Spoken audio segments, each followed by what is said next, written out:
О, Божинова, най-накрая. Какво имаме, Мазнев? Вдигнати чистачки на 45 градуса източна географска ширина. Вдигнати чистачки. Значи някой иска с таковато да е прашно.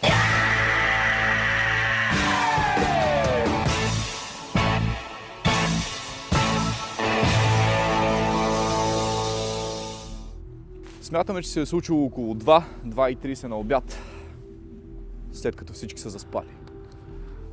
По-интересното е, че до задната врата открихме това.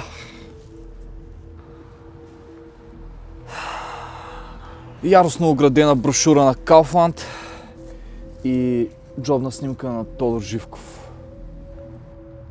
Това е работа на